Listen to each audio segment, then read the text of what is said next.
গল্প বলি এসো। আজ শোনাবো চিংড়ি উপন্যাসের ১৬তম পর্ব। তোমাদের কাছে আমার অনুরোধ, আমার গল্প পাঠ তোমাদের ভালো লেগে থাকলে প্লিজ একটি লাইক দিও, কমেন্ট করতে পারো, শেয়ার করতে পারো। আর যারা নতুন আমার চ্যানেলটি তারা সাবস্ক্রাইব করে নিয়ে আমার পাশে থেকো। তাহলে শুরু করি আজ ১৬তম পর্ব। ও এক পুরুষের ভালোবাসা পেয়েছিল। ভালোবাসা যে কি বস্তু তাও জানে। এখন যে পুরুষের ঘর করতে ও এসেছে সে কি ওকে তেমনি ভালোবাসবে? এই লোকটার ভালোবাসা পাবে কি পাবে না, এটা ওর কাছে একটা খুব বড় প্রশ্ন হয়ে দেখা দিল। পালানি সম্বন্ধে কতটুকুই বা সে জানে? ওর মা যখন বিছানা নিয়েছিল তখন সব দেখে শুনেই সেই লোকটার মনে একটুও দয়া জাগেনি। নিজের গো ধরেছিল সে। যদি সে একবার বলতো যে মেয়েকে এখন নিয়ে যাব না, তাহলে এত কিছু গন্ডগোলের সৃষ্টি হতো না। দুটো দিন ওদের বাড়িতে থাকলে মহাভারত এমন কিছু অশুদ্ধ হয়ে যেত না। কিন্তু সেই যে নিজের গো ধরে রইল, তার থেকে এক পাও নড়ল না সে। এই লোকের ভালোবাসা কি সে পাবে? পেলেও কতদিন টিকবে কে জানে। অমন নিষ্ঠুর প্রকৃতির লোকটার কাছ থেকে সেদিনের মতো ব্যবহার সে ভবিষ্যতেও পাবে না, তা কি কিছু ঠিক করে বলা যায়? কেমন ব্যবহার করলে লোকটা খুশি হয়, কারুতাম্মা তার কাছ থেকে চিরকাল ভালোবাসা পায়, তার কিছুই ওর জানা নেই। কিন্তু এখন ওর পালানি ছাড়া আর কেই বা আছে? কেউ নেই, কেউ না, শুধু ওই একটি লোক ছাড়া। তার ভালো লাগা না লাগার উপর সবকিছু নির্ভর করছে। কিন্তু কি তার ভালো লাগে আর কি না লাগে সে বিষয়ে কারুতাম্মা তো কিছুই জানে না। আর কারুতাম্মার আশা আকাঙ্ক্ষা খুব কিছু একটা বড় নয়। সে একটা সাধারণ জেলেনির মতোই স্বামী পুত্তর নিয়ে সুখে ঘর করতে চায়। তার জন্য সে সবকিছু সহ্য করতে রাজি আছে। হাজার হাজার ছেলে মেয়ে যারা দিনের পর দিন সব মুখ বুজে সহ্য করে আর আপনার কাজ চালে, সে তাদেরই একজন হতে চায়। ওর জীবন সাদাসিধে ভাবে কেটে গেলেই হলো, কিছু যেন অস্বাভাবিক না ঘটে। কিন্তু সাদাসিধে এক জেলেনির মতো জীবনটা ভালোভাবে কাটিয়ে দেওয়া কি সম্ভব হবে? এখানেই কারুতাম্মার ভয়। কে যেন ওর ভেতর থেকে প্রায়ই বলে, পারবি না তুই, সাধারণ জেলেনির মতো খাঁটি থাকতে পারবি না। মনের এই চিন্তা কিন্তু আজ শুরু হয়নি, অনেকদিন আগে থেকেই সে এইভাবে ভাবতে শুরু করেছে। ওর জীবন যে আর অন্য জেলে মেয়েদের মতো নয়। ওর জীবনে এমন কতগুলো ব্যাপার ঘটে গেছে যা আর কারুর জীবনেই ঘটেনি। শুধু যে ঘটে গেছে তাও নয়, আরো অনেক কিছু হয়তো ঘটতেও পারে। আর সত্যিই যদি কিছু ঘটে, তাহলে তার সমস্ত জীবন বরবাদ হয়ে যাবে। জীবনে সে সুখের মুখ দেখতে পাবে না। তার জীবনে যে কিছু একটা ঘটবে, এরকম একটা চিন্তা তার মনে প্রায়ই আসে। আজ যেন এই চিন্তাটা বেশি করে তার মনকে বিচলিত করছে। সত্যিই যেন একটা কিছু ঘটতে যাচ্ছে। কিন্তু সমস্ত অন্তর দিয়ে ভগবানের কাছে ওর ওই প্রার্থনা করার আছে যে ও আর কিছুই চায় না, চায় শুধু ওর স্বামীর ভালোবাসা। তাই ওর যথেষ্ট। ওর জীবনে যেন অস্বাভাবিক কিছু না ঘটে। কিন্তু মনে মনে যা ভাবছে তার যথার্থতা সম্বন্ধে নিজের মনেই সংশয় জাগছে।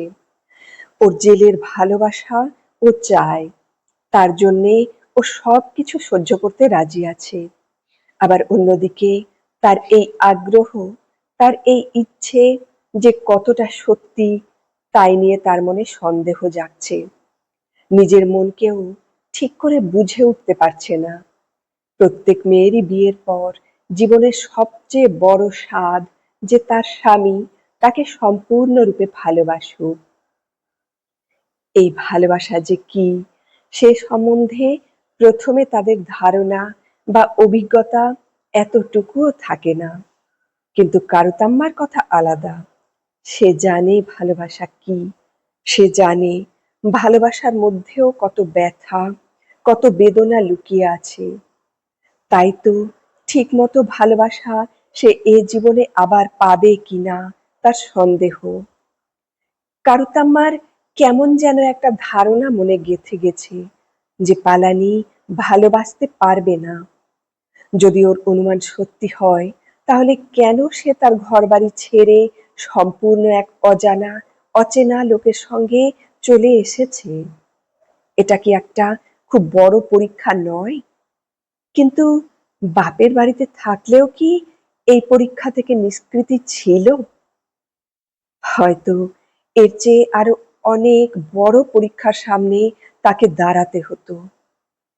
এমনি ৭-৫ ভাবতে ভাবতে দুপুর হয়ে এলো। দুপুরের দিকে পালানি সমুদ্র থেকে ফিরে এলো। কারুতাম্মা খুব যত্ন করে তাকে ভাত বেড়ে দিল। এই প্রথম সে একজনকে ভাত বেড়ে খাওয়াচ্ছে। তরকারি তার ভালো লাগবে কিনা কে জানে, ওর রান্না ভালো হয়েছে কিনা কে জানে, মানুষটা পেট ভরে খাবে কিনা তাই বা কে জানে। সবই অনিশ্চিত। পালানি খেতে শুরু করলো। খুব তৃপ্তি করেই পালানি ভাতের গ্রাস মুখে তুলছিল। তাই দেখে কারুতাম্মার মনের আশঙ্কা কিছুটা কমলো। দরজার আড়ালে ও দাঁড়িয়েছিল। দাঁড়িয়ে দাঁড়িয়ে ও পালানিকে কতগুলো কথা বলল।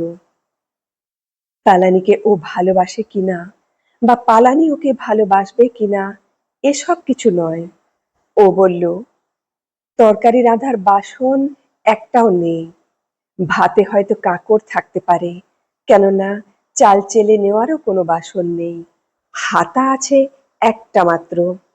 তরকারি বোধহয় ভালো রান্না করতে পারিনি। মশলা ভাজার কড়া পাশের বাড়ি থেকে চেয়ে এনেছি। পাশের বাড়ি থেকে মশলাও বেটে এনেছি। তারপর শেষে বলল, আমাদেরও হাঁড়ি, কড়া, হাতা, খুন্তি এসব কিনতে হবে। আরে কিনবো, তবে সব একসঙ্গে পারবো না। একসঙ্গে কেনার দরকার নেই, একটা একটা করে কিনলেই হবে। কথা বলা শেষ করে চেয়ে দেখে পালানির পাত খালি। তক্ষুনি রান্নাঘর থেকে আবার ভাত এনে পাতে দিল। বাস বাস, পালানি বলার পরও ও আরো এক হাতা ভাত দিল। এইটাই নিয়ম, তা সে জানে। পালানি বলল, আরে ভাত যে বড্ড বেশি হয়ে গেল। না না, কোথায় বেশি, ওইটুকু খেয়ে ফেলো। তারপর একটু নির্ভয়েই বলল, তরকারিটা বোধহয় খারাপ হয়েছে, তোমার হয়তো খাওয়া ভালো লাগলো না। আরে না না, তরকারি খুব ভালো হয়েছে, দেখলে না আমি এত ভাত খেলাম। বাহ, এইটুকু খেয়েই বলছো খুব বেশি খাওয়া হয়ে গেল? বাপ রে, আমি এত বেশি ভাত কখনো খাইনি। ঠিক নতুন বউয়ের মতো মিষ্টি হেসে কারুতাম্মা বলল, এখন থেকে আরো বেশি করে খাবে, নইলে আমি হাতে করে খাওয়াবো। পালানি ওর কথা শুনে হাসলো। ওর সেই হাসির মধ্যেই যেন ওর ভালোবাসা মিশেছিল। কারুতাম্মার মনের মধ্যে এতক্ষণ যেই প্রশ্নগুলো তোলপাড় করছিল তার যেন কিছু সমাধান হলো। পালানির স্বভাব ভালোই, ওকে পালানির মনে ধরেছে বলেই মনে হচ্ছে। তার উপরে ওর চাউনির মধ্যে কি যেন একটা লুকিয়ে আছে। সেই চাউনি তাকে বলে দিল যে স্বামীর ভালোবাসা সে পাবে। আর কি চাই? শুরুতে এই কি যথেষ্ট নয়? কারুতাম্মা বেশ খুশি মনে স্বামীর খাওয়া থালায় দুটি ভাত বেড়ে খেতে বসলো। মুখ হাত ধুয়ে একটা বিড়ি ধরিয়ে পালানিও রান্নাঘরে ঢুকে কারুতাম্মার পাশে গিয়ে বসলো। আমি তোমাকে ভাত বেড়ে দিই। কারুতাম্মা কিছু বলল না, কিন্তু আনন্দে তার সারা মন ভরে গেল। মনে হলো যেন তার হৃদয় মুকুলের পাপড়িগুলো এই ভালোবাসার আলোয় থরথর করে কাঁপছে। পালানি বলল, আরে তুমি ভাত এত কম খেলে যে? আমার পেট ভরে গেছে। পালানি তখন ভাতের হাঁড়ি দেখিয়ে বলল, হাঁড়িতে ভাত নেই? আছে, আমার আর চাই না। কিন্তু পালানি এক হাতা ভাত তুলে কারুতাম্মাকে দিল। বাস বাস বলে কারুতাম্মা ভাতে হাত চাপা দিল, কিন্তু স্বামীর দেওয়া ভাতগুলো সে খেলো। কারুতাম্মা এবার ওর সংসারে পুরোপুরি গিন্নি হয়েই বসলো। আগেকার সেই চঞ্চল প্রেমিকা আর সে নয়। ভাত খাওয়ার পর বাসন মেজে কারুতাম্মা ঘরে এসে পালানির কাছে বসলো। পালানি জিজ্ঞেস করলো, কি কি কিনতে হবে বলো? সবকিছু কেনার মতো পয়সা আছে? পালানি উঠে তার গেজেটা খুলে দেখলো তাতে 4টে টাকা রয়েছে। সেদিনকার আয় ব্যয়ের হিসেব ও বউকে দিল। মাছ ভালো ওঠেনি, বিয়ের জন্য ধার করতে হয়েছিল, তার কিছু শোধ করতে হলো। বাকি এই 4 টাকা আছে। কারুতাম্মা জিজ্ঞেস করলো, আচ্ছা, এখানে তোমরা মাছের ভাগ কত করে পাও? শতকরা 50 ভাগ। আমাদের ওখানে কিন্তু 60 ভাগ। তারপর বলল, তোমাদের পাশের গায়ে যেমন ভাগ বাটোয়ারা হয়, তেমনি এখানেও করতে বলো না কেন? পালানি ওর এই কথায় বেশি কান না দিয়ে বলল, এখানে এইটাই চালু।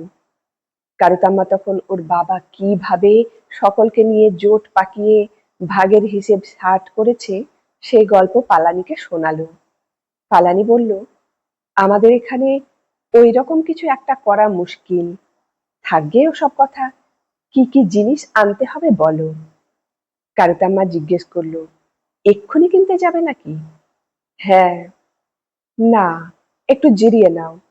এই কাজ থেকে এলে এক্ষুনি আবার হাঁড়ি কড়া কিনতে গেলে লোকে আমাকে দুষবে। বলবে, মানুষটা এই কাজ থেকে এলো আর বউটা তাকে ছুটোছুটি করাচ্ছে। শুয়ে একটু কোমর সোজা করে নাও, বিকেলের দিকে গেলেই হবে। পালানিরও তাই ইচ্ছে। ও একটা মাদুর বিছিয়ে শুয়ে বউকে কাছে ডাকলো। কারুতাম্মা হয়তো এই ডাকেরই প্রতীক্ষা করছিল। ও স্বামীর ডাকে সাড়া দিল। পালানি বলল, এদিকে এসো। ও সলজ্জভাবে স্বামীর কাছে এগিয়ে গেল। মনে মনে কারুতাম্মা ঠিক করেছিল ভালোভাবেই জীবন কাটাবে। ওর দেহে যতদিন প্রাণ আছে ততদিন সতী সাধ্বী স্ত্রীর মতোই ব্যবহার করবে। তাই স্বামী ডাকতেই ও খুশি মনেই এগিয়ে এলো। পালানি ওকে নিজের বুকের ওপর টেনে নিয়ে দুটো সবল হাতে খুব জোরে জড়িয়ে ধরল। কারুতাম্মার যেন দম বন্ধ হয়ে আসতে চায়। দু চোখ ওর আবেশে মুদে গেল। সে প্রায় অর্ধচেতন হয়ে মাদুরের উপর পড়ে গেল। একদিন ও এক পুরুষকে ভালোবেসেছিল, তার ভালোবাসা পেয়েও ছিল, কিন্তু এর আগে কোনো পুরুষের স্পর্শ সে তার দেহে অনুভব করেনি। সেই স্পর্শ পাবার জন্য মন তার ছটপট করত নিশ্চয়ই, কিন্তু কারুতাম্মা ওদের গায়ের পবিত্রতা রক্ষা করতে চেয়েছিল। তাই ইচ্ছে থাকলেও অন্য পুরুষের বাহুবন্ধনে ধরা দেয়নি। এখন ওর বিয়ে হয়েছে। অধিকারের দাবিতে ওর স্বামী ওকে আজ নিবিড় ভাবে জড়িয়ে ধরেছে। এই আলিঙ্গনে সে বাধা দেয়নি, বরঞ্চ স্বেচ্ছায় নিজেকে স্বামীর আলিঙ্গনে ধরা দিয়েছে। ও অন্য একজন পুরুষের ভালোবাসা পেলেও সে পুরুষের স্পর্শ পায়নি, পায়নি নিবিড় আলিঙ্গনে বদ্ধ হয়ে থাকার রোমাঞ্চকর অনুভূতি। এই অনুভূতি পাচ্ছে সে আর এক পুরুষের কাছ থেকে। এখন সে এই পুরুষটির হাতের মুঠোয়, তার শরীর এই পুরুষটির জন্যেই। এরই জন্যে এতদিন সে নিজের দেহের শুচিতা বজায় রেখেছিল। এখন থেকে আজীবন সে তা রাখবেও। কতক্ষণে যে এইভাবে কারুতাম্মা স্বামীর আলিঙ্গনে ধরা দিয়েছিল তা সে জানে না। যৌবনের জ্বালা কি সে যেন তা আজ তীক্ষ্ণভাবে অনুভব করতে লাগলো। কি একরকম নেশায় ও যেন বুঁদ হয়ে পড়েছিল। বাঁধ ভেঙে যাওয়া একটা প্রবল উচ্ছ্বাসের জোয়ারে সমস্ত দেহ মন ঢেউয়ের মতো ফুলে ফুলে উঠছিল। ভেতরের সব কিছু তাতে যেন ভেঙে চুরমার হয়ে যাচ্ছিল। কিছুক্ষণ এমনি ভাবে থাকার পর হঠাৎ ও যখন আবার নিজেকে ফিরে পেল, তখন এক দারুণ লজ্জা ওকে ছেয়ে ফেলল। শুধু লজ্জা নয়, এক ধরনের ভয়ও। এই ভয়ের থই পাচ্ছে না ও, অথচ এই ভয়ের স্পষ্ট কিছু একটা রূপ নেই। পাগলের মতো আপনার মনে ও কি সব আবোল তাবোল বকতে লাগলো বিড়বিড় করে। এসব কি পাগলামিও করলো? লাজ লজ্জা বিসর্জন দিয়েছে কি ও? ওর মতো মেয়ের মধ্যে যে এতটা বেহায়াপনা থাকতে পারে, তাও এতদিন কি ভাবতে পেরেছিল? ওর স্বামী ওকে এখন কি ভাবছে কে জানে। ছি ছি ছি। কারুতাম্মার হঠাৎ কেমন যেন একটা ভয় করতে লাগলো যে ও একটা ভীষণ ভুল করে ফেলেছে। ওর যত গোপনীয়তা সব প্রকাশ হয়ে গেছে। ও সব জেনে গেল। পালানি তার স্বামী হলেও একজন অপরিচিত পুরুষ। কারুতাম্মা তার স্ত্রী হলেও সে একটি মেয়ে। এমনি ভাবে লজ্জা বিসর্জন দেওয়াটা কি ঠিক হয়েছে? না জানি ওর স্বামী ওকে কি ভাবছে। কেমন করে এত সহজে ও তার লাজ লজ্জা বিসর্জন দিল?